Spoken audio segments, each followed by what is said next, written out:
నేను 5 సంవత్సరాలు ఎమ్మెల్యేగా ఉన్నా సార్. లాస్ట్ ఇయర్ నాకు ఒక్క రూపాయి కూడా సిడిఎఫ్ ఇవ్వలేదు సార్. మస్తు బాధ అనిపించింది. కోర్టులో కూడా నేను వేసిన సార్, కోర్టు మెట్లు ఎక్కిన సార్. కాబట్టి నేను అట్లా అనట్లేదు, కానీ నాకు బాధ అనిపించింది. కానీ ఎప్పుడు నేను అసెంబ్లీలో మిమ్మల్ని దూషించలేదు, ద్వేషించలేదు. జస్ట్ ఏ సబ్జెక్ట్ ఉంటే అదే మాట్లాడినా. ఈరోజు కూడా సార్ నా తండ్రికి సంబంధించి పదే ఆ రోజు మా ఇంటికి పోయి ఇచ్చారు సార్. ఎకరం 17 గుంటలు. ఆయన ఎప్పుడో నేను చిన్నగా ఉన్నప్పుడు కూడా కమ్యూనిస్టుల నాయకత్వంలో పోరాడి పోడు భూముల కోసం పోరాటం చేసి జైలు కూడా పోయొచ్చింది సార్ ఒకప్పుడు.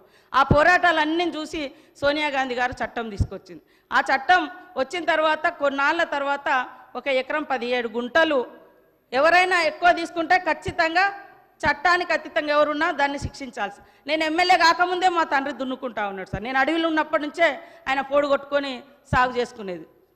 పదే కాబట్టి నేను ఈ సభ ద్వారా కూడా సార్ పోడు భూములకు చట్టానికి విరుద్ధంగా 100 ఎకరాలు ఎవరెవరి దగ్గర ఉన్నాయో ఖచ్చితంగా తీసుకోవాలి.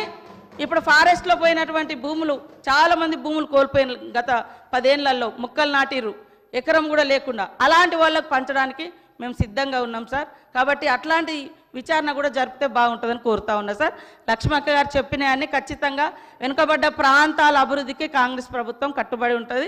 నేను కూడా ఎప్పుడు కూడా వాళ్ళను ప్రతిపక్షం అనే విధంగా చూడలేదు సార్.